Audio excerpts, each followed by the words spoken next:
This is Where We Live on Connecticut Public Radio. I'm Lucy Nalpathanchel. Connecticut's primary wrapped up last night with a surprising upset in the three-way Republican race for U.S. Senate. You can listen to coverage on Connecticut Public throughout the day and online at ctpublic.org. And coming up tomorrow, we'll have more analysis of the election, Where We Live. Today, we focus on new research from multiple studies highlighted recently at the Alzheimer's Association International Conference in San Diego. Studies show high blood pressure during pregnancy, consumption of highly processed foods, and the loss of smell are all predictors of cognitive decline. Coming up, we talk to Dr. Amy Sanders, medical director of the Hartford Healthcare Memory Care Center.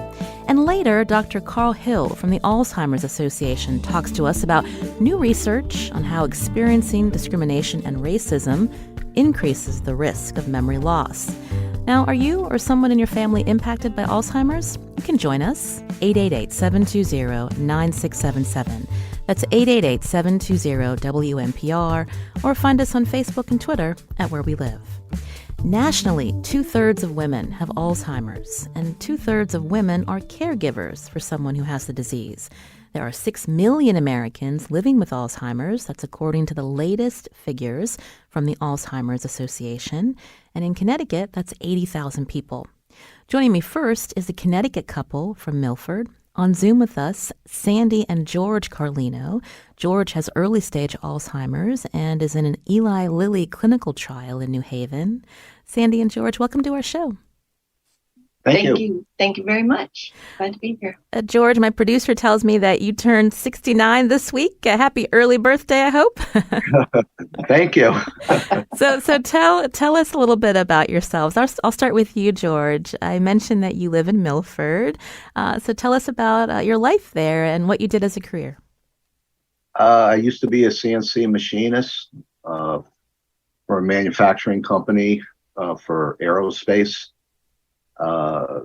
Then things started going a little bit awry for me, and I had a accident. So trying to deal with everything and just do the best I can. Mm. Sandy, George had mentioned that things started to go a little awry. So can you describe when you and your husband noticed that something was wrong and then you went to the doctors to find out? I'd say from about 2015 onward, he really displayed a lot of memory issues. He complained a lot about not being able to stay awake. He would just forget things. I would tell him something and he would completely forget about it. As an example, I'd try and tell him dinner's gonna be ready in 5 minutes. Okay, he would literally leave or go somewhere else and completely forget. So just weird things. And he fell asleep driving home he kind of fought going to a doctor. He didn't think anything was wrong. I finally made an appointment with a neurologist and he agreed to go. And on his way home to get ready to go to the neurologist appointment, he fell asleep driving and got in a minor accident. No one was hurt or anything, but that was actually the last day he worked. Mm. From that point forward, it's been an adventure. That must have been so frightening when you heard about that accident, Sandy. And so when was George diagnosed with early onset Alzheimer's? It was, I think, around, May of 2019, April, May timeframe. Mm-hmm. And we were very lucky. The neurologist immediately referred us to clinical trial and asked if we were interested. And that's what we've been doing ever since. Mm. And George, how are you doing today? Doing okay. A little tired, but I'm fine. Mm. Do you have children and grandchildren nearby? Yeah. Well, that's good to have relatives around. We have a few of them in the house with us right now. Yeah. Oh, good. So. Yeah. So you have good support from family. Sandy, you'd mentioned that George was immediately enrolled in the clinical trial. My understanding is that was suddenly stopped. What happened there? That was it was a Biogen trial, and as I understand, the FDA had approved one Biogen Alzheimer's drug, and just a few months later, Biogen stopped this other study for a different drug. I'm assuming it was because the other drug had been approved and they were going to concentrate on that instead. I think also they were getting not great results, just kind of middle of the road results from the trial that he was on. So. You're hearing Sandy and George Carlino, who live in Milford, as we talk about Alzheimer's, including a new research that was highlighted at the International Alzheimer's Association in a conference in San Diego recently. I wanted to bring into our conversation Dr. Amy Sanders, who's medical director of the Hartford Healthcare Memory Care Center, also a medical scientific advisory council member at the Alzheimer's Association Connecticut chapter. Dr. Sanders, welcome to the show. Good morning. Thank you for having me. So we heard a little bit from Sandy and George, including this clinical trial that they referred to that was suddenly stopped. Is that a common struggle for Alzheimer's patients and families when a clinical trial is suddenly stopped? And what should the patient do to help find maybe a different trial or treatment?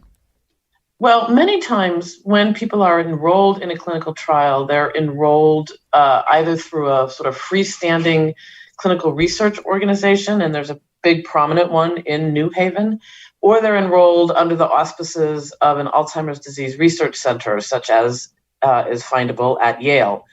And many times, if an organization is involved in clinical trials, they are involved in more than one.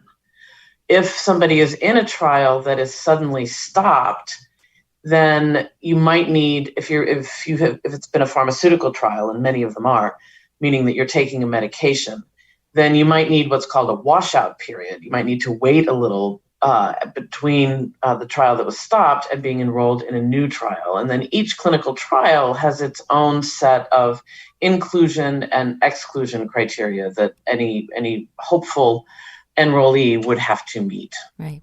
So Sandy and George, I understand now George is enrolled in the Eli Lilly clinical trial in New Haven. So can you tell us a little bit about that, Sandy? Sure. The name is Trailblazer. I know it is, I actually have it in front of me. Donanemab. It's phase 3. And I can tell you that it's a world of difference between the Biogen trial and the Trailblazer trial. And both trials are double-blind studies, so you don't know whether you're on the drug or not. However, since he's been on the Trailblazer trial, he's changed incredibly. He's kind of coming back to who he used to be. He would have the sundowning and go through all of these trials and tribulations, and we actually referred to our life as a combination of 50 First Dates and Groundhog Day. And that's the truth. And he's just changed immensely. He's much more in control. He can actually kind of feel when he's starting to go into a downward spiral, and he's developed a lot of tools for himself to kind of stop himself from doing it. And he communicates with me, right, which is the most important thing. And George, tell us how you have noticed your difference now that you're in this trial. I do have a little bit more energy to get outside now, especially when it's sunny. And I just putter around the yard and do things, and it does help, because before that, I would be staying in the house just about 24/7 doing nothing. Just staring into space. Yeah. Or just watch TV, just being a vegetable, so to speak. So it sounds like this clinical trial, it's really given you a lot of hope. I believe so. I believe so. And hopefully, it's going to help a lot of other people. Sandy earlier used the term sundowning, which I know some listeners have heard of and know about it. But can you describe when that has happened to you, how you're feeling, and Sandy, what you observe? It's not fun at all. He just literally goes inside himself, and you really have to see it to understand it. But he gets very cold, like in a heat wave. He's got socks on and sweaters and long pants and blankets, and it just like grabs him and takes him down a rabbit hole where he will not communicate. I'll ask him, "Are you okay?" "I'm fine." That kind of thing. So we've learned now, thank God it doesn't happen as often as it did, because it really was daily. And you could almost set your clock to it. It would be, with him, it'd be like early afternoon-ish. But now he actually is saying, I think something's happening. So what he does now is he tells me that, and then I get him another blanket and he goes to sleep. Mm-hmm. And then when he wakes up, don't you agree? He's so much better. He's back to normal. So I'm grateful. Yeah. George, did you want to add to that? Yeah, I think, when it starts with me, for some reason, my toes get cold, and then it's like a negative energy that is starting to penetrate up through my body. And that's when, something has to be done. It's like, whether just going, into, just go to sleep. I've been taking walks more, just around the neighborhood. I don't go too far, but, the bad thing is that, when I wasn't communicating with Sandy, she couldn't figure anything out, because I can't figure anything out. I don't really know what was happening to me. Mm. So it's trial and error, but I think we are progressing and trying to figure it out. One thing that he says every time is that he's scared. He's afraid. Yeah. And he feels all alone. He just feels lonely. And he'll say, "I don't understand why I feel lonely. I'm not alone. But this is what's happening to me." Mm. So thank God he's communicating it. Yeah. So I don't know if any other people have that, because, we can't communicate with others that are going through probably the same thing that I am. Mm. But we don't have any contacts because of, when COVID came in and everything stopped. Well, Dr. Sanders is still with us from Hartford Healthcare. Did you want to add to the discussion in terms of, describing sundowning and what patients with Alzheimer's experience, Dr. Sanders? Well, one thing that we know, and certainly that I have experienced in my clinical practice, is that for Alzheimer's disease, there is simply no universal playbook. So the experience that George and Sandy have had with his sundowning is uniquely his. That doesn't mean that other people with Alzheimer's disease don't sundown. They do, but they have their individual versions of how it affects them. And sundowning is a common, although poorly understood, aspect of some of the behavioral and psychiatric side effects of having Alzheimer's disease. And it sounds to me like Sandy and George are superlative observers. And once you can observe what the changes are, then sometimes you can intervene to help improve the situation. And then George has also had the additional possible benefit of being in a clinical trial that has also helped him sort of manage the sundowning better. I mean, so to sleep through it is probably a really good recipe. Not everybody's able to achieve that. So congratulations. And that's key, Dr. Sanders, and how you described it when we think about these clinical trials. There is no cure yet for Alzheimer's, but ways to manage some of these symptoms that patients are experiencing. That's the goal. That is often the goal. And it's in many ways more powerful than any medication that I could prescribe, and I'm going to go out on a limb and say at least as powerful as any of the medications that are being studied in clinical trials. Probably the best approach going forward is having a care partner like Sandy who is invested and observant in the care team, if you will, of anybody who has Alzheimer's disease. It's the person who's with them and the medication together. That's probably going to be the best way forward.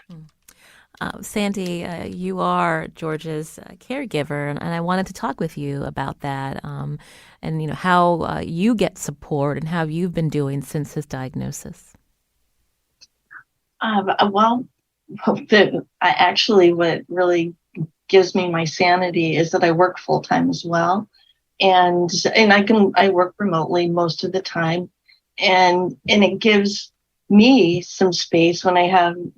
And some independence when I can go to the office for a while or a day or whatever. It also helps him not be so dependent on me, because that's part of the spiral too. Is, I can't do anything. He's doing a lot, and he does a lot. We have a great support network.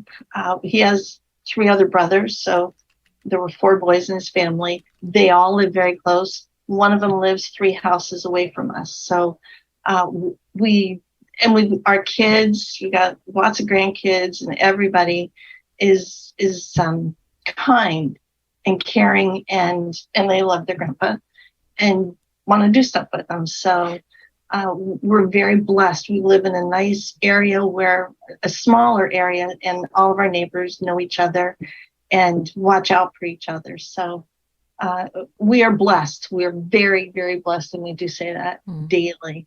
So that's about it. Yeah, it's been good. And I do have a glass of wine at night. Yes, definitely.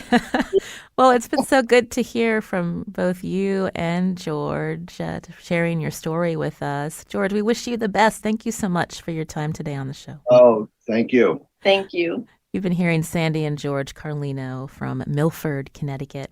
Now, I wanted to mention the Connecticut chapter of the Alzheimer's Association offers support to families and caregivers in English and in Spanish from experts in the field of dementia. The Alzheimer's Association has a 24/7 helpline. That's 800-272-3900. 800-272-3900. And there's also more information at alz.org/CT. Staying with us where we live, Dr. Amy Sanders, Medical Director of the Hartford Healthcare Memory Care Center. And we're going to talk more after the break about findings from new research on Alzheimer's and how people can work to prevent cognitive decline. We're here to also help answer your questions as well, 888-720-9677, or find us on Facebook and Twitter at Where We Live.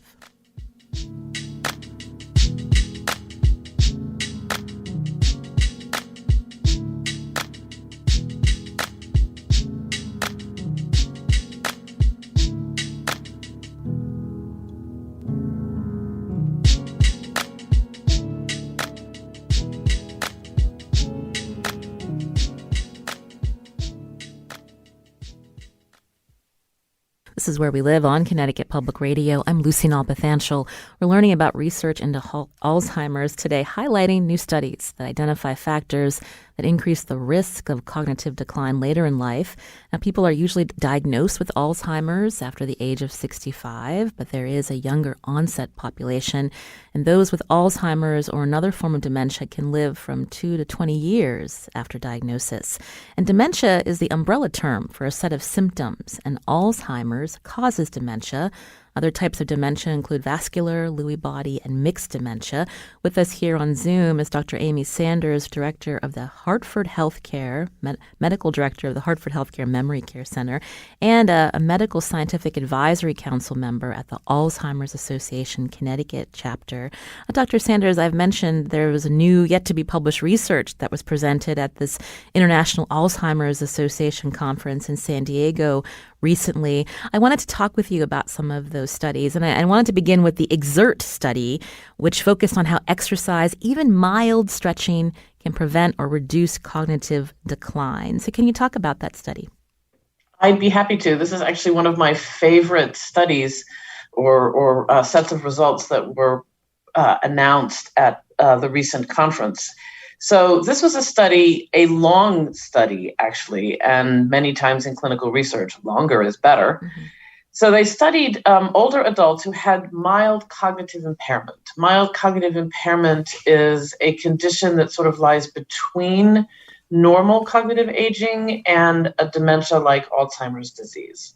Many times we think it's due to underlying Alzheimer's pathology, but many times we think it's not due to underlying Alzheimer's pathology. So it's a very heterogeneous state. And in this study, in the EXERT study, all of the participants had mild cognitive impairment, and then they were assigned randomly to an exercise arm or a just live your life normally, no exercise arm. And what is really great about the findings from this study is that the exercisers, some of them did aerobic exercise and some fairly strenuous exercise, but others did some stretching. And both active groups did not decline cognitively over the period of the study, which, as I mentioned, was a year.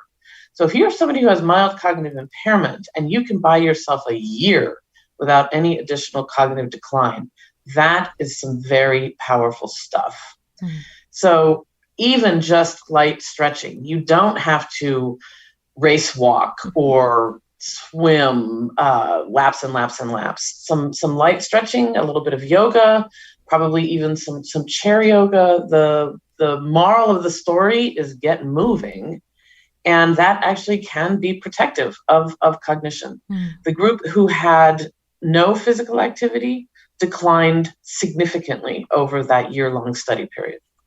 I'm glad that you mentioned that we don't have to be out there running laps to help, minimize cognitive decline. That stretching even makes a difference. Something you said earlier when we talk about what you might see in normal aging with memory loss versus if it's related to dementia.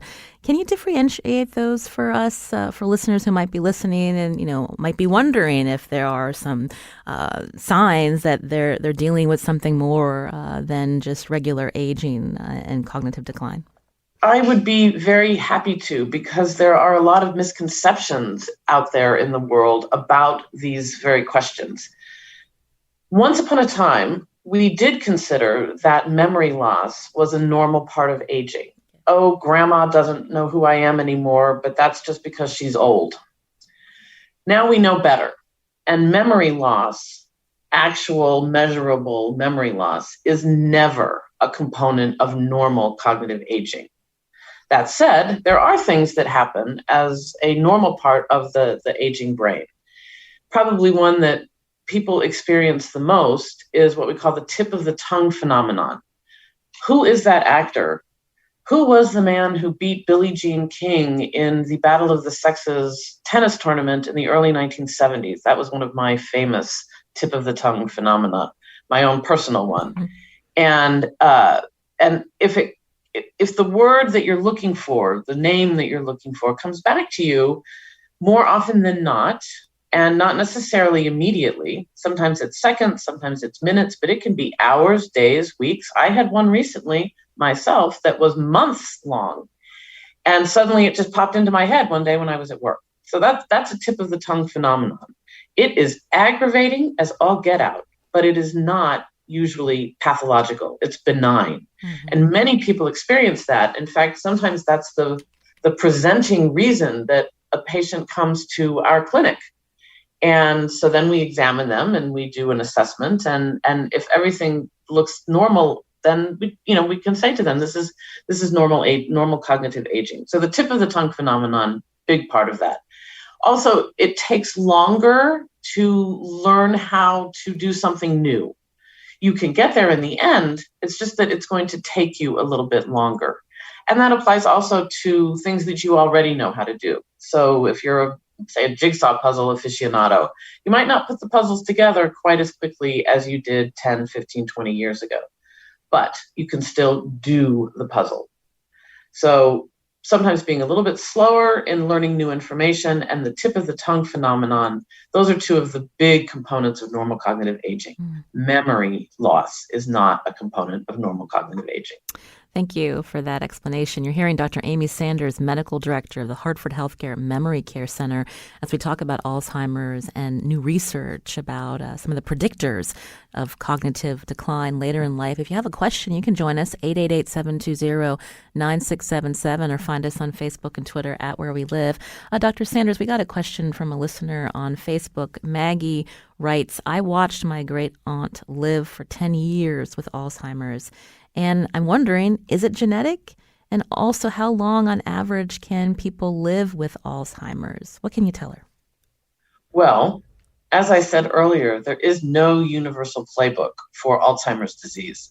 So patients frequently ask me, so what's going to happen to me? And my answer to that, and my answer this morning, unfortunately, is that my crystal ball is cloudy. It's very difficult to predict the course of the disease in any given individual.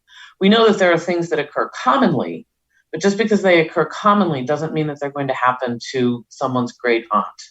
So, and as was said earlier, the usual natural history of the disease can be anywhere from 2 to 20 years after diagnosis. So it's hard to predict what is actually going to happen to any one particular individual. So if you have relatives in your family that have Alzheimer's or another dementia, when we think about what researchers know and some of the risk factors, working on prevention, that's key? We are more and more coming to the understanding, the realization that probably preventing Alzheimer's disease is going to be a much better approach than attempting to cure Alzheimer's disease once it has started.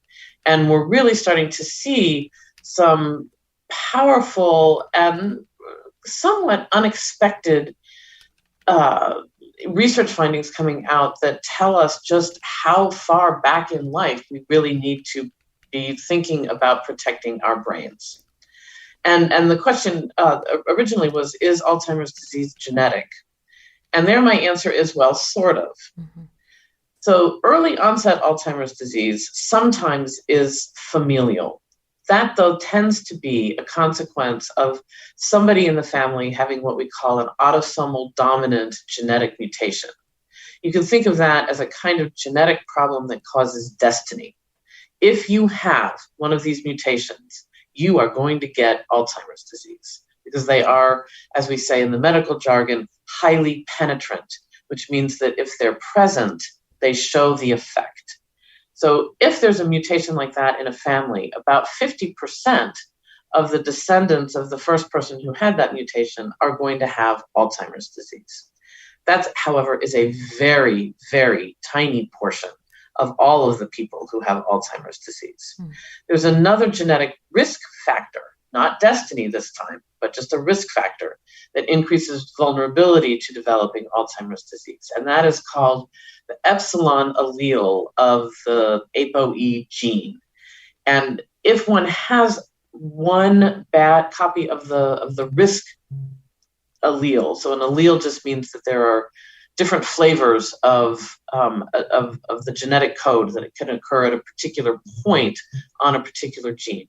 And in the ApoE gene, the epsilon allele has three variations. And if you have the bad one, then your risk is increased relative to people who don't have that bad allele, but it's not destiny. And then some people have no risk allele and have no family members who have had an autosomal dominant genetic mutation, and those people just have sort of average risk. So there are some things that enhance your vulnerability to Alzheimer's disease. They can be genetic, and there are things that really are destiny, that someone is going to develop Alzheimer's disease. Also genetic, but very rare. I wanted to get back to some of the other new research that came out at this International Alzheimer's Association conference, Dr. Sanders, including findings on high blood pressure during pregnancy, how that's linked to increased risk of dementia. Can you tell us more there? This was actually kind of mind-blowing for me. we know that so-called vascular risk factors, including hypertension, high blood pressure, increase the risk of cognitive decline and dementia as one ages. Probably the most common kind of dementia that is out there is actually a mixed dementia, a combination of Alzheimer's disease with vascular disease in the brain. So keeping one's blood sugar, one's cholesterol, one's blood pressure under good control, really powerful protective factors. And here we're seeing in the study about high blood pressure that high blood pressure in pregnancy, even if it is only gestational, meaning only during the pregnancy, is actually a fairly profound risk factor for the development of later cognitive decline and dementia. That is, I'm certainly not omniscient in the world of Alzheimer's research, but that's the first time I've ever heard anything remotely like that. And it really means that women who are of childbearing age, are preparing or to have a child or have had children, really need to be monitored in a long-standing chronic way for the status of their cognition, and to keep their risk factors, their vascular risk factors, under the best control possible. Because if they don't, badness ensues, cognitive decline and dementia associated with hypertension during pregnancy. Yeah, there's definitely a role when we think about prenatal care, but also, as you mentioned, even after a child or children are born, if a woman had hypertension, that just being monitored through her primary care physician in terms of later decline.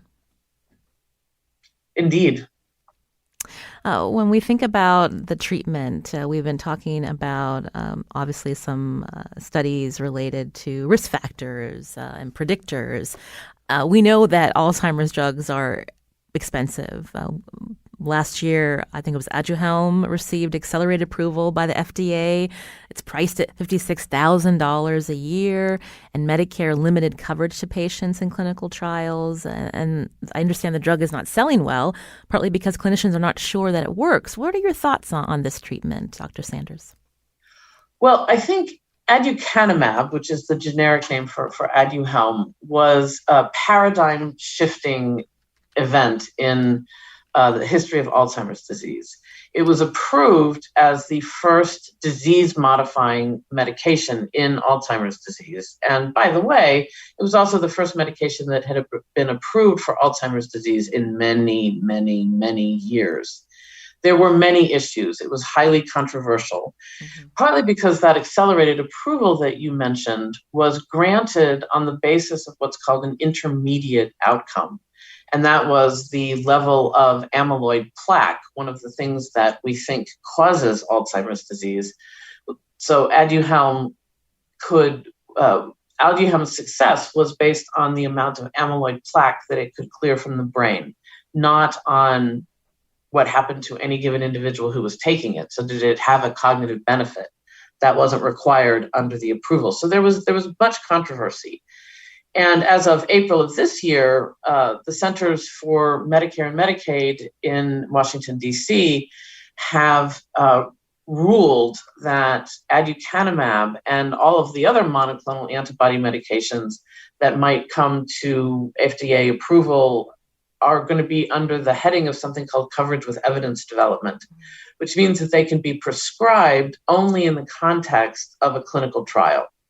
So that's one reason that I cannot at the moment prescribe aducanumab if I wanted to, because I'm not part of my practice is not part of a clinical trial.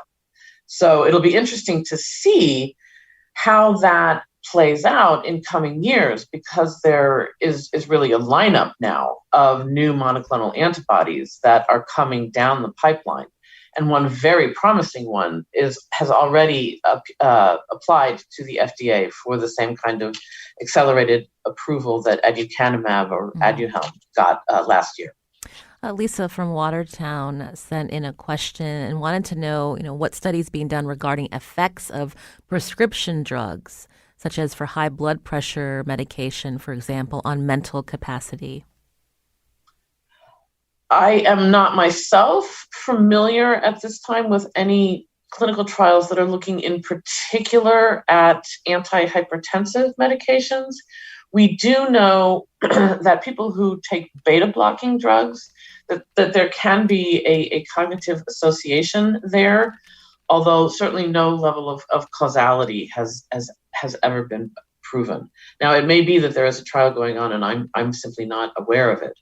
But we do know that certainly managing one's risk factors, and that includes taking, if necessary, taking medication to control blood pressure, as I do, is an important step for prevention for all of us. Again, you're hearing Dr. Amy Sanders here on Where We Live, Medical Director of the Hartford Healthcare Memory Care Center, as we talk about new research into Alzheimer's. You can join us, 888-720-9677, or find us on Facebook and Twitter at Where We Live. One other study that I wanted to highlight before we run out of time, Dr. Sanders, is related to the consumption of ultra-processed food and how that relates to cognitive decline. Can you explain a little bit more about that study? Yes, this was a big study conducted in Latin America. It enrolled more than 10,000 people, and it separated them into groups according to the proportion of highly processed foods in their diet. Highly processed food meaning things like very white bread, potato chips, pizza, fast food that you get from, Arby's or Wendy's or McDonald's or a place like that. Convenience foods, also anything that has been processed in order to have a particularly long shelf life. That's an ultra-processed food. So the more that you can back down to the real natural ingredients, cook your own meals, the better off you're going to be. But in this study, they found that individuals who had high consumption of ultra-processed foods faced cognitive decline.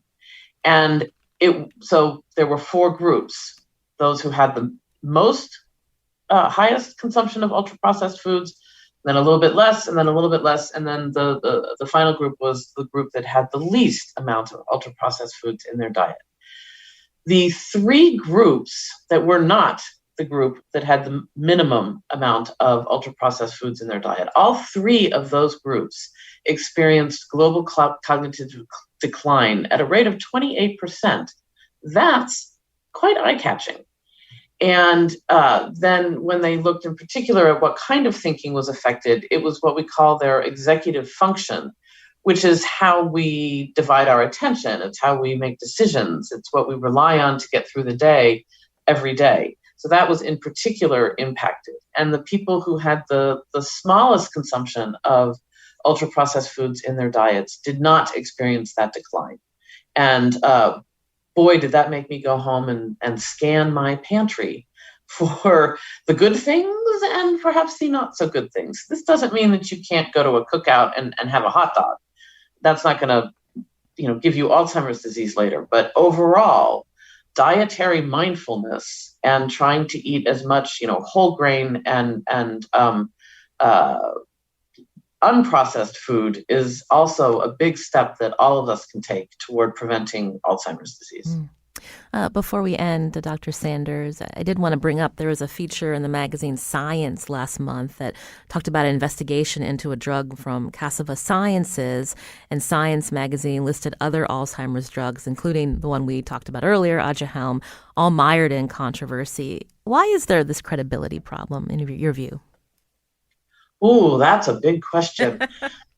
I think some of the credibility problem with the whole Aduhelm controversy arose from the fact that there was an FDA study group, an advisory group that reviewed the evidence and gave a unanimous sort of thumbs down to the FDA. And usually the FDA follows the advice of such advisory groups. It's not required to. Their advice is not binding. But they, in this instance, they did not.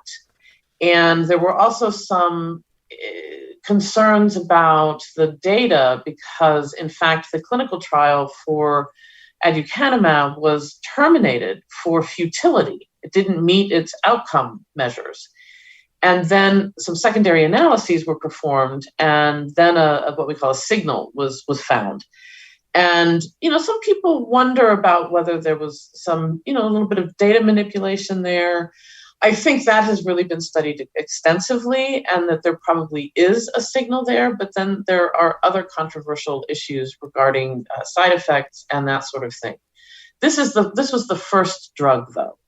And oftentimes when there's a first drug, it kind of paves the way for other drugs to come along that are ultimately going to be much more successful. That certainly happened with the class of drugs called the cholinesterase inhibitors, on which we rely on a daily basis for the treatment of symptoms along with Alzheimer's disease. Aducanumab and the other monoclonal antibodies that come along, they actually are attacking the underlying mechanisms, which is why we call them disease-modifying drugs, not symptom-modifying drugs. So, and tens and hundreds of thousands of dollars go into the research to develop one of these medications. And patients certainly are desperate to have them. So there's a lot of pressure on the Alzheimer's community to, let's get it right. You've been hearing Dr. Amy Sanders, medical director of the Hartford Healthcare Memory Care Center, also a medical scientific advisory council member at the Alzheimer's Association Connecticut chapter. A pleasure to hear from you, Dr. Sanders. We hope you come back sometime. Thank you very much. This is Where We Live on Connecticut Public Radio. Coming up after the break, we're going to talk to Dr. Carl Hill from the Alzheimer's Association about new research on how experiencing discrimination and racism increases the risk of memory loss. You can join us too. Find us on Facebook and Twitter at Where We Live.